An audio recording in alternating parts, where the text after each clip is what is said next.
And I feel bad for him to an extent. Why? Because he was in prison with grown men since he was 14. I don't really want to talk about too, because that nigga is way too graphic, bro. This nigga gives detail, and you could just see it in your mind. And I'm like, nigga, like, yeah, I watched two of these interviews and a couple clips.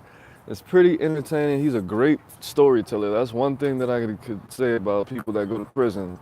They could tell the fuck out of story, bro. For sure, for sure. But he was talking about all the pain and the torture that he went through in the joint. And I do want to say that if it leads to reform, if it leads to him getting money, because of course, like everyone else, I thought he was a rapist. But now that I'm starting to hear and go through the comments, hear his story, go through the comments and things like that, I realize that that might not necessarily be true. And I don't even want to put it on him and say, you know what, he looks like or he acts like he would do some stuff like that. No, I think he's very uh, transparent. He's open enough to be able to say that I don't think that that's something that he would even want to necessarily do, as far as using force.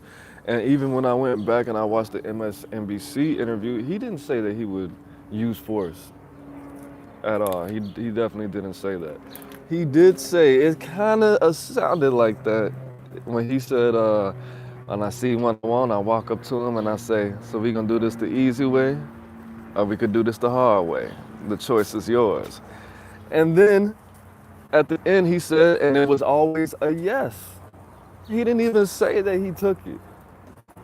He didn't say that, but I guess he's claiming that the prisons are putting it out there that he was a serial rapist, and he said since he's been out for I think 2 or 3 years. He said he's lost over 40 jobs over the accusation because nobody trusts him.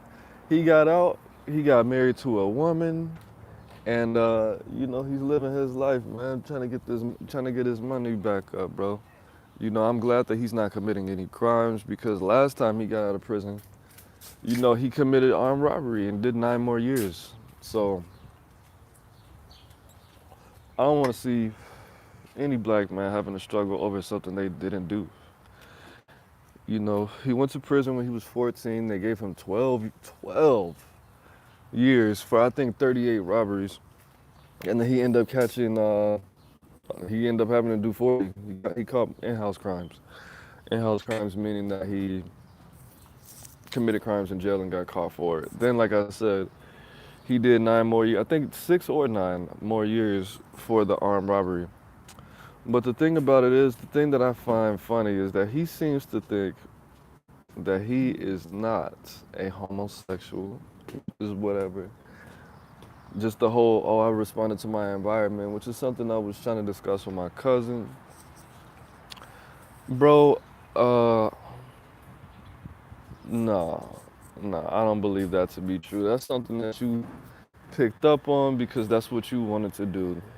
You know what I mean? It really wouldn't matter because a straight man is not going to just say, you know what, this is all I got, this is all I got. I know I'm a virgin, I know this, and this, I know I like women, but no, it's not that serious, bro.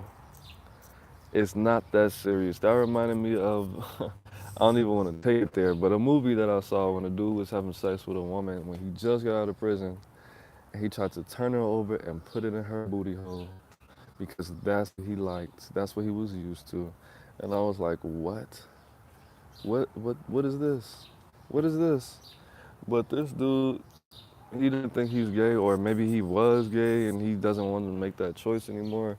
He's married to a woman, and she got to be a strong woman, man. For somebody to say they had sex with almost 200 men in 40 years, and you let this man into your body, you got to be. If he's the booty king, if he's the booty god king, she is the booty god queen.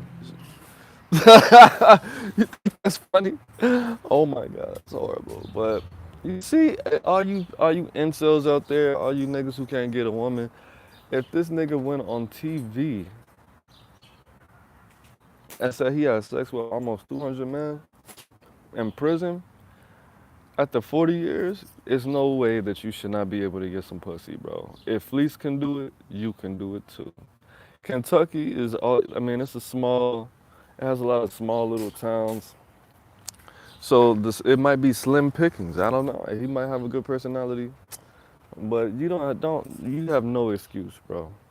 You have no excuse.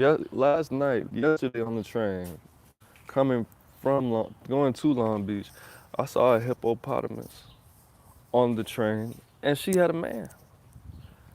He was a creep. He had weird, creepy vibes. He he was a weirdo, but anybody, it can be done, bro. It can be done. If Fleece can do it, so can you. I'm gonna make that into a shirt. Should I, baby? Probably not. Probably not. You see that booty? This nigga's, but he still got out of prison talking about if any man wanna give it up. I'm like, nigga, you still are thinking about this shit, bro. You still you're on the internet trying to campaign for some a man ass. That's on you, bro. It's obviously not all the way out your system, bro. You got a whole woman with a booty hole, and she won't do it for me. Well, leave her. Somebody will. Leave her. Divorce your wife and get a woman who does anal. You got all of these women seeing this shit. I'm sure that there's somebody out there, a woman, that will give you the ass, bro. And the graphicness, I don't recommend anybody, especially if you have a weak stomach, the graphicness, the details, I can't really. I gotta watch the snippets. I gotta watch the snippets to make sure this nigga is not talking about having sex with another man. And he was talking about sucking dick. It was just all kind of. Just don't watch it, bro. Especially if you smoke weed, if you're high, don't watch it. Don't watch it. It's so entertaining, but at the end of the day, it's weird.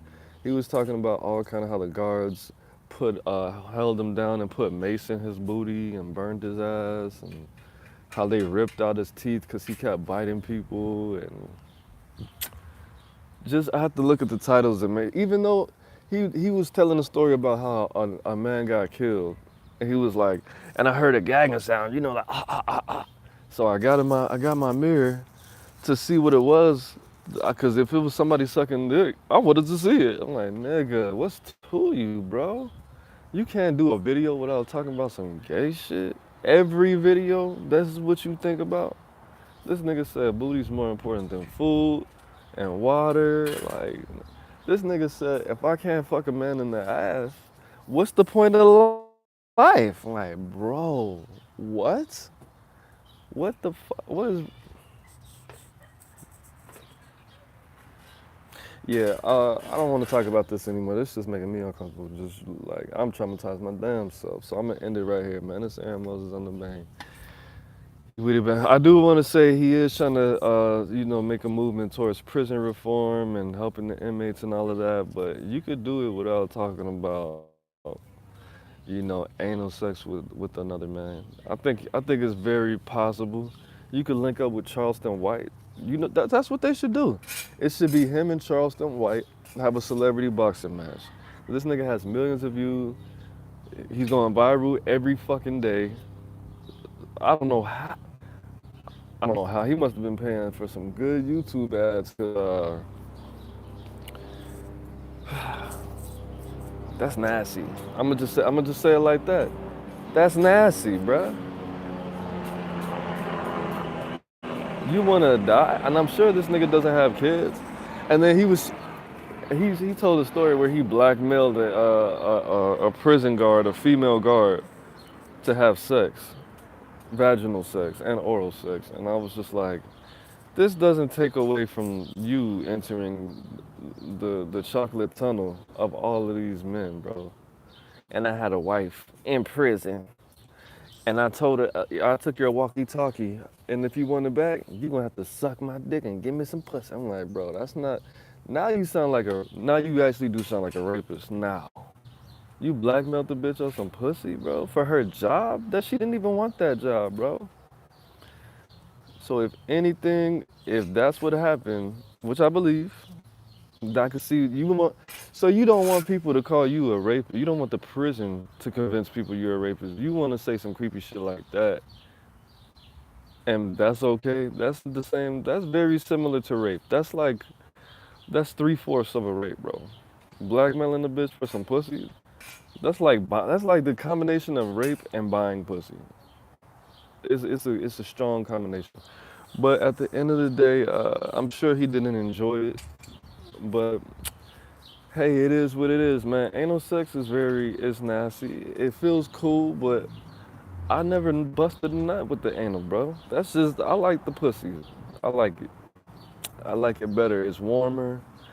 It just has a better energetic vibration to it, man. A booty hole feels like exactly what it is. It has the energy of a booty hole. It feels like death. It feels like a hole filled with dirt. A booty hole on my dick feels like a grave. It doesn't. A vagina feels like exactly what it is. The portal to life. The other side of the universe. That's what that shit feels like. A booty hole, anal sex feels like a fucking hospital, bro. And a vagina feels like a wedding. A vagina feels like just way different, better. And it doesn't smell like shit when you're done. And then you wipe it and this brown stuff on your dick, on the tissue. But okay, yeah, that's it. It's Aaron Moses. I'm the band, you the band, with the band's got a man, legend, the brother, the man. Peace, gang.